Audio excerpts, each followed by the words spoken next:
watching 24/7 Live Culture. Vulnerability ain't my language, don't think it'll ever be. Never forgiving myself for changing, can't go easy on me. Is anything even real? How do I say what I feel? All these layers I'm trying to peel back to my truth I kept concealed. What's up, family? Back with another dope episode of Who's Hot Music Exclusive. Got a dope artist all the way from Pennsylvania, Kiana Corley. What's up? Thank you for coming through the building. I'm really, really happy to be here. Thanks for having me. Absolutely. Hey, look, I know y'all didn't see this, but we got a couple of bloopers, but it's okay. It's going to be a banger. We got a... Hey, look, we were kind of chatting it up before we got on the mic, and I had to stop us because we were getting it was getting interesting, you know. You got an interesting story coming all the way from Pennsylvania and moving out to LA. You know, I want to tap in with that type of vibe of what you were thinking to make that big jump for your life. Yeah, no, like it was crazy. I'm not gonna lie. But yeah, I've been here 2.5 years, and I just came out on faith, bro, honestly, like, because I didn't even have a job lined up.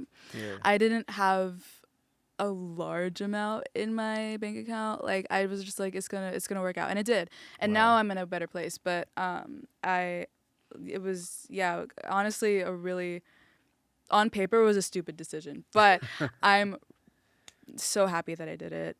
It's been the best 2.5 years of my life, probably, and I've met amazing people. I've met just really inspiring creatives. The energy out here is just so unmatched, and yeah, just great. I don't regret it at all. Yeah, that's to come out here with no job plans and I don't recommend it. Don't do it. Please have a plan. Please, yo, please do something else. LA's already hustler city. Like Yeah. it's tough to survive here even when you're from here. Right, yeah. You know what I'm saying? Yeah. You know, so yeah. to come out here with no plan lined up and just to say, all right, I'm gonna do it. Yo, you got a lot of courage. Yeah, no, I really believe in myself. I really do. And I think I'm believing in myself more and more as the days go on. But back then, I definitely believed in myself enough to just be like, okay, it's going to work out. Yeah. It's going to work out because this is what I'm supposed to do. So, like, I'm not going to question anything. I'm just going to go. What gives you that clarification in your mind that says, all right, it's just going to work out? You know, how did you get to that point in your life where you started thinking like that? I'm a really, really big, like, intuition-based person. So I mean, part of it was honestly just that I really did feel like things were going to work out, and I leaned into that and I trusted that. But I also have a mom that does music. She's more on the classical side. Like, she's a classical pianist. She's like the most incredible person I know. She moved away from her home younger than I did, and made it work for her. And so she was able to just give me a lot of insight about, like, how to make things work by yourself, how to hustle, how to just, like, what to say no to, like, what to watch out for. So I think the fact that she has been, like, a really incredible support system for me helped me with that courage, you know? Yeah. No, that's dope that you had that type of example to give you that inner knowing and inner confidence, because a lot of kids don't have that. Yeah. You know, especially getting that from your parent. That's big. So, you know, faith is a big word, you know. I feel like it's thrown around a lot. Yeah. And I don't think people really understand what it means to really truly have faith. And, you know, and it's that knowing that you said, okay, I don't have a lot of money, I don't have an option of what's going to happen yet, but I just know it's going to work. That's the winner's mindset right there, you know, and that's what happens when you're operating, you know, within God's will right there. Because obviously it's worked out because you're still here. Yeah, I remember, can I tell a quick story? Yeah. I just was not in a good place financially for the first couple of months, and I think that's not an uncommon story, I feel like, for people that move to Los Angeles. Right. But I was like, damn, like, am I gonna, like, be able to get groceries this week? I had a roommate at the time. I still do, but this is, like, back at the first apartment I lived in. Right. And I was cleaning under my bed, and I found a $50 bill on the floor. I don't carry cash like that. Right. But I found this $50 bill on the floor, and I go over to my roommate, and I'm like, is this yours? And then they're like, no, I don't carry cash like that. And I'm like, there are no holes in the walls. This doesn't like, this doesn't make any sense. Like, why is this here? But I was able to get groceries. And then that was just that was probably one of the most wild confirmations I've ever had that I was in the right place at the right time, and that I shouldn't worry about anything. Right. So, I find this so interesting because I too feel like I'm a person that just jumps on faith for opportunities. You know, and I think you get back like the level of how you jump back to you. You know what I'm saying? You're so right. You're so right. It's like how much you give Right. is how much you get back. Right. Like how much, it's just, 1000%. And that's what I found every single time. And that's what I try to remind myself of every single time I'm scared to jump into anything. Right. I'm just like, okay, the more that I give into this, the more I'm going to be rewarded. And that's just how it goes. Yeah. Yeah. This is vital information because you know it truly is, because so many artists come out here in Los Angeles and they're from out of state, you know, and they find it difficult to acclimate to the hustle and bustle of LA. You know what I'm saying?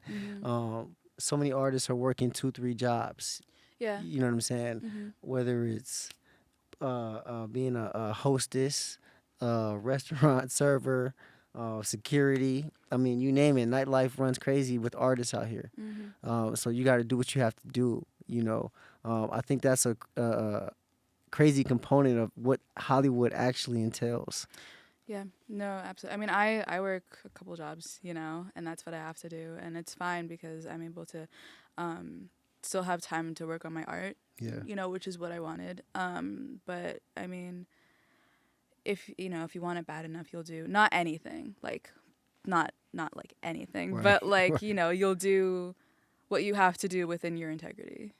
Let's talk about how you got into music and how all of this ties into the words that you portray within your music.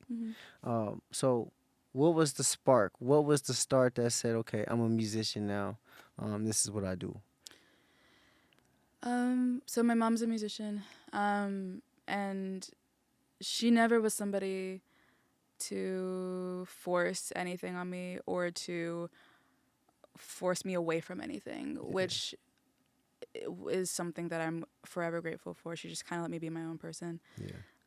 So whenever I naturally gravitated towards music, she was like, okay, like let me just like tell you the realities of everything, but I'm gonna be your cheerleader, right? Which again I'm very grateful for. But so I think she helped with that spark. But I think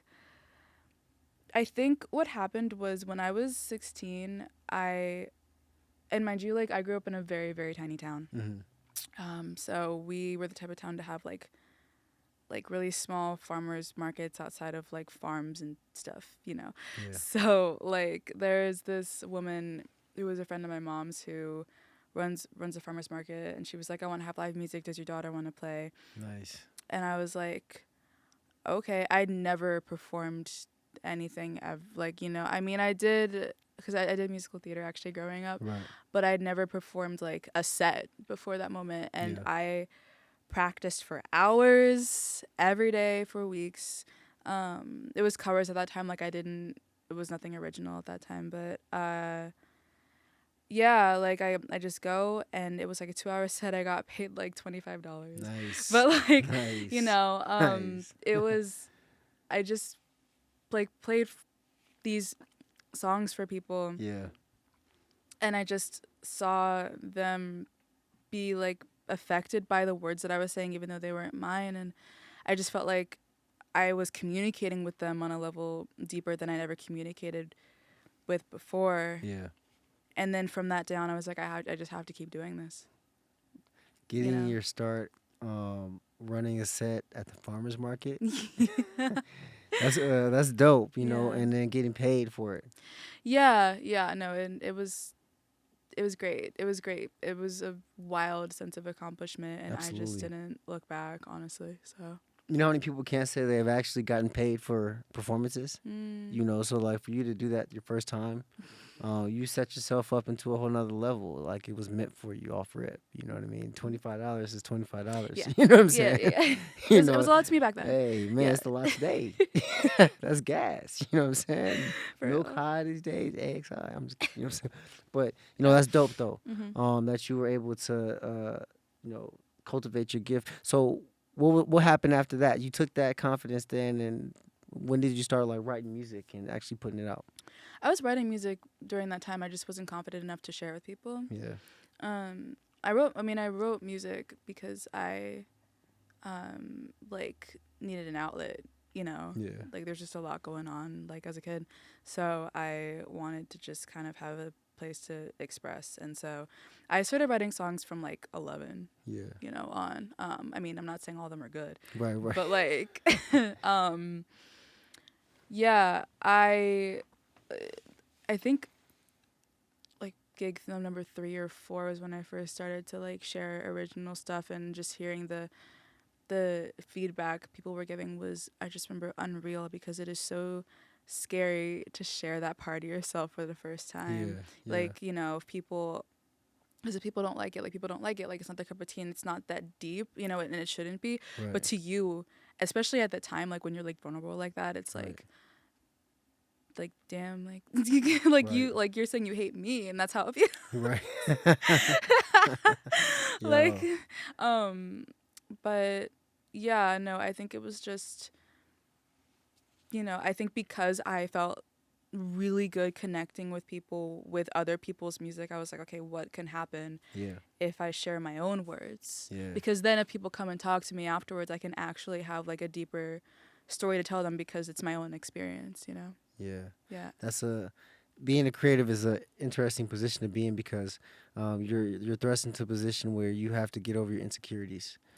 You know? You gotta work, you gotta just blaze through them, even if you're like not over them, you gotta Right. like pretend like you don't have them. It's, you literally have Right. to. Some of the Yeah. most like greatest creatives are like introverts. You know, Mhm. I feel that's like me, but here we are on a podcast Yeah. talking on the camera. I am the you know, biggest right? I'm just in my Right. apartment.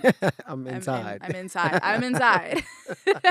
I'm not outside Yeah. unless I have to be. You know what I'm saying?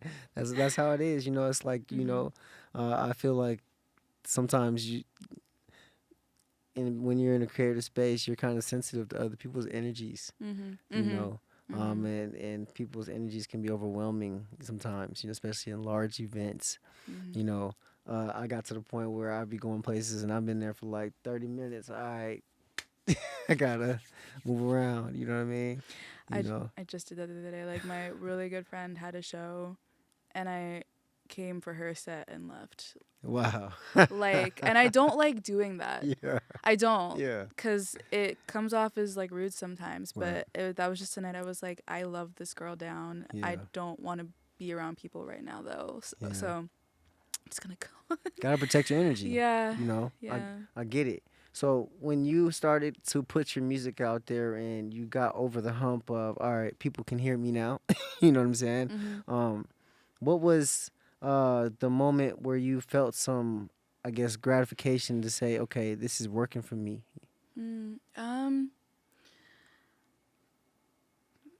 I mean, I think it was just the fact that I got asked to do other things. Yeah. You know, because like even though it's a small town, it like had a couple of different places where people could play. Like there's a music scene. Yeah. You know, so that means that like there were people that would come to my shows just because they would be in the area anyways, and they'd be Yeah. like, oh, like I want you to play for this event, and things just kind of snowballed, and it was really, really nice. So that was confirmation that I was doing something right. And then I just like from there I just kept trying to build more inner courage. I just kept writing more, and then soon I had like, you know, full sets of originals, but that didn't come for a little bit.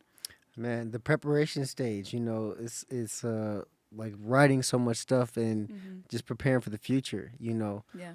As a filmmaker, I've written scripts already for the future, but I mean, we can't shoot them all in one day, right? Yeah. But that just comes with the journey, you know, preparing for the long run. if you could just describe your sound and like who are some of your influences musically. There's so many. I love Corinne Bailey Ray. Hmm. Do you know who that is? Yeah. Okay, yeah. Yeah. Okay, cool. She's just not like super Yeah. like, well known. She's got a good sound. She's everything to me. I love Leanne LaHavis. I love and just any black girl with a guitar, honestly. I love her. And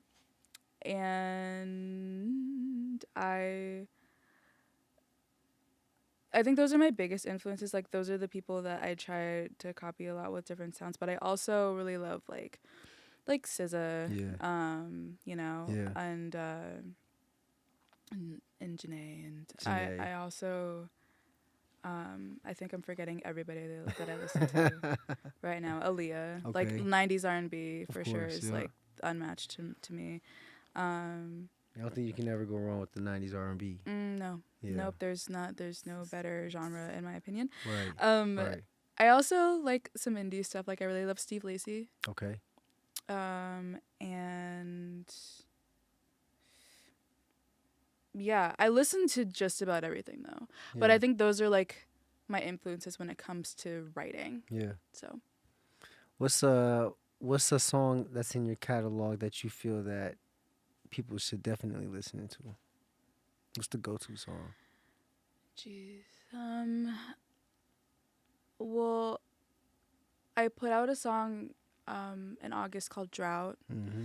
I also did a music video for it with one of my best friends, James Brooklyn, and she runs actually this company called Dollhouse. It's like she just started it. It's like a company for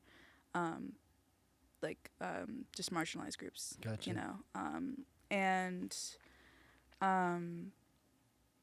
Yeah, so I put that out in August. It's a little bit of a different sound. It's like a little darker. Yeah. But I'm proud of it for sure. Yeah. I'm proud of all of them. I'm trying to think of just one.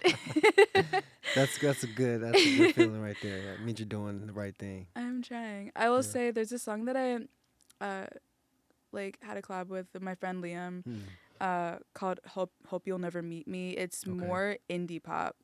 And that was definitely an experiment. Yeah. And even though that's not the sound that I'm going to be living in, it's like, I'm definitely proud of that one too, for sure. So just depending on what your vibe is. But, yeah.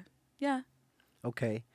So when you came out here to LA, and you obviously settled in a little bit, what was your thoughts about the music scene and how did you kind of find your way out here? Yeah, so when I moved here, I didn't have my car, and yet I actually ended up shipping the car that I had from Pennsylvania because it's older. I couldn't drive it across the country.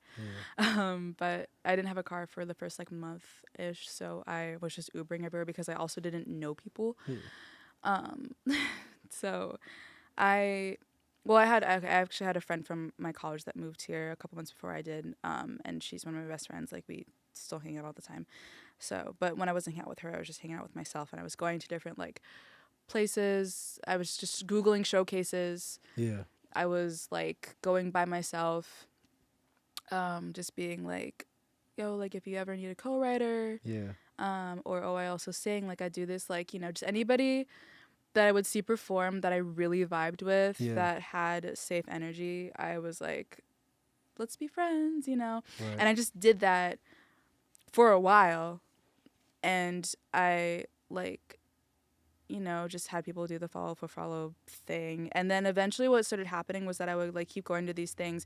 And then I would talk to people and they would see my phone and be like, oh, we have mutuals. And I'm like, oh, great, we have mutuals. And then they would trust me more. And then we would and then we would probably write together more. Right.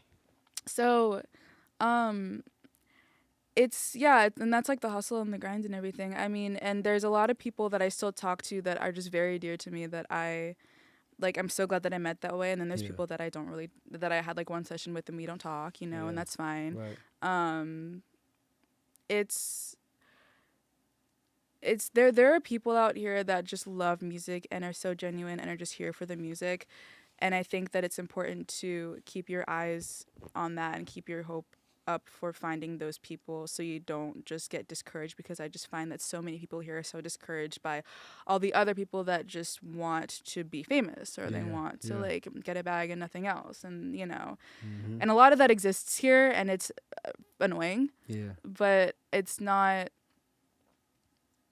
like, I don't think it should ever deter somebody from pursuing their dreams out here if they really do love what they do.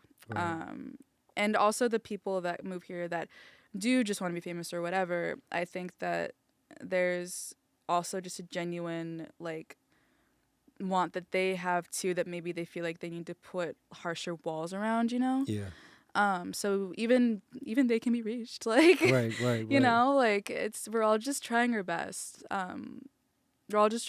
So Absolutely. I think that's something to just keep in mind, because I just know a lot of people get really discouraged here because of the attitudes you can run into and the weird energy you can run into, and I'd so get it, but I just think it's important to keep focused on the good things. Absolutely. Yeah. LA is the home of distractions. It's the home of big dreams. And I believe even a lot of these dreams are kind of blown up a bit. You know what I'm saying? We get the fairy tale version of what things can be, but not the realistic stories like how we're getting right now. You know what I'm saying? There's more artists that are actually really on the grind behind the scenes than there are that are, A-listers. You know what I'm saying? Yeah. Not to say that we can't get to that level, but these are the stories that people need to hear, because there's people that are going to follow us. You know what I'm saying? Somebody's going to listen to this and they're going to say, oh, well, she jumped from Pennsylvania to LA. I can do that too. Yeah. You know what I'm saying? Yeah. So, there are success stories here. You know what I'm saying? And that's dope to see. What's next for you? I have a lot of songs in my catalog. Or I guess I don't know if catalog is released. Whatever the word is for songs that are not released. I have Unreleased yeah. tracks, I have a lot of songs that I've been making that I'm really excited to release. Yeah. So I'm gonna do like a regular release thing. I think I'm gonna confidently say that it's some of my best work that I'm gonna put out. Let's go. So I'm really excited for it, and I mean that's next. Just more music. Yeah. More music. What else can you ask for? You also mentioned that you were going crazy during the pandemic making music. Describe that time period for you, because that was an interesting time. None of us knew how long we were going to be in the house, you know what I'm saying, or inside. But you had to start getting creative in the house. What was going on with you during that time? Oh my God, I was just in my thoughts. Like, because here's the thing, you couldn't do anything else. Like, you couldn't leave the house, so you just had to like sit and think, and it was terrible. It was the worst. So like, I just thought about everything. And then I wrote about everything. And I couldn't do anything with it because I didn't have like any studio equipment at the time, and so I couldn't go to a studio because you couldn't leave your house. So actually the first thing, before everybody was like green, like good to leave and like be around people, right, one of my best friends, he lives in Pennsylvania still, his name's Brady. Okay. He and I wrote a song completely over Zoom, and it was just so hard.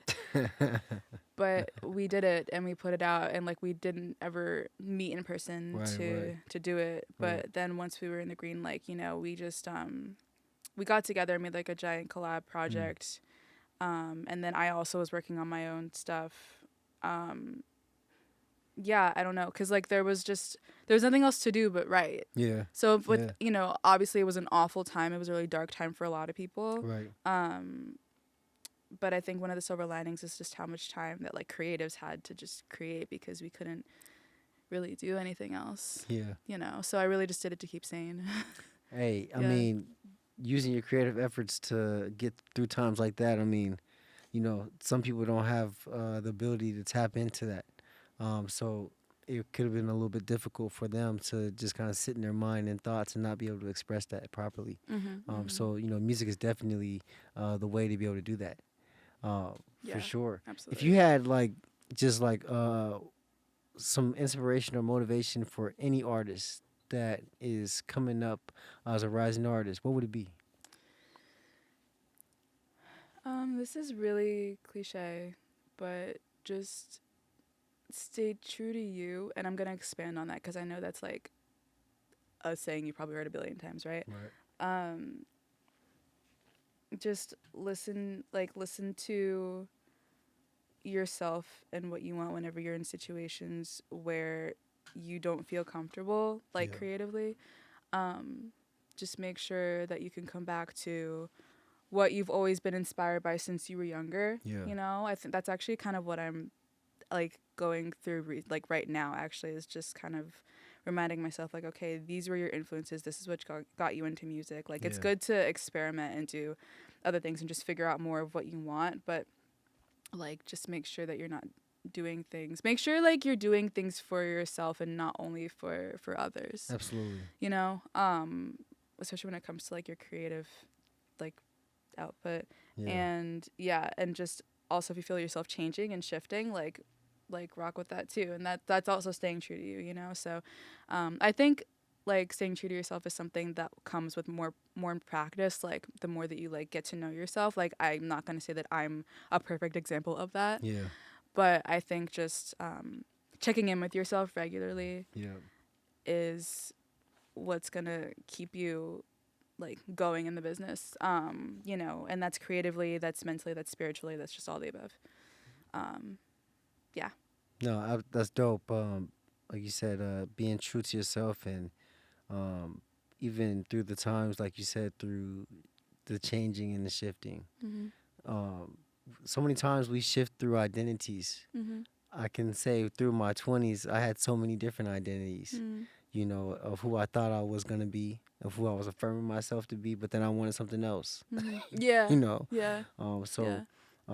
Being a creative is literally a journey of navigating those shifts and being true to what you want and desire.